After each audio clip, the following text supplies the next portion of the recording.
Well, the first thing to say is just wow, really. What a really thoughtful, thought-provoking and at times entertaining day. I'm sure you'll agree it's been absolutely brilliant. And I just want to make a few remarks, really. I'm sure Alex Salmond and Alistair Darling are going to really want to know what the headlines are from the new research findings and today's discussion. So I really just want to kind of draw out some of the key messages amongst a day's debate for them. So I think the first thing that we want to get across to them is, despite all the kind of volume, the time, the cost of campaigning, all those tomes of analysis and so on, nothing's really changed, certainly yet. I know we've got some way to go. But really the centre of gravity at the moment still seems to mean that the Yes campaign has got quite a mountain to climb. As I say, that doesn't mean to say that it won't change.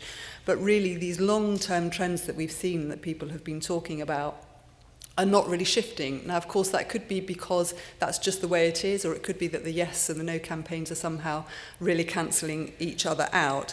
But the main thing at the moment seems to be that the campaign is really crystallising what the core issue is for the voters of Scotland. And that, of course, is the economy. And this figure that we've heard talked about, that certainly £500 would seem to swing it towards a yes vote, does make you rather think that maybe the Yes campaign should work out how much they are spending and work out whether it would be cheaper to go and give everybody £500 rather than spending it on all these analyses. I, of course, do jest, and definitely I think the maths wouldn't work out. We've heard several references during the day from different people that perhaps the campaigns have just been a bit dull and haven't been resonating enough with people and haven't been engaging enough with people. And so, for example, John Curtis said there's been nothing really memorable. Hamish MacDonald said it had been a dull campaign, and he was actively wanting, perhaps a gaffe or something just to sort of liven it up, which, of course, is not what we'd all really, really wish, but you can sort of take his point, just something to make the whole thing catch fire. So I think really, as the Yes and No campaign think, well, what can they do next? For me, one of the real clues is to focus on some of those things we saw about the undecided voters. They make up a third of the electorate, and I think there are some clues there about what might appeal, and certainly the way of engaging with the campaign needs to happen. So what do we learn? As I say, we've got a third who are undecided, and 50% are saying 10 out of 10 they will actually go and vote. Now, probably won't be as high as that, but it does give you a sense of there's quite a substantial minority of people where it's all to play for. And who were those people? Well, disproportionately, there were women.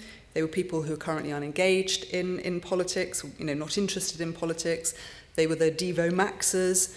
They were people who saw themselves disproportionately, like to see themselves as having mixed identity in terms of Britishness and Scottishness. And also this really quite curious fact that as well as disproportionately Labour voters, also disproportionately SNP voters. So quite a lot of different things there, but I think in terms of the types of people that the campaigns need to speak to, it's really helpful if people don't just kind of broadcast messages out, but think who's on the receiving end and what's likely to appeal to those different groups. We saw the headline, of course, that many of these people are uncertain about what independence actually will mean, and whether people want to know more and whether they've got enough knowledge. And we've also heard the counter-argument, actually, there's plenty of knowledge. And I think there probably is something in that. And I reflect on what we've learned from the sister study in British social attitudes, where we see lots of indications that people's trust in politicians is not what it was.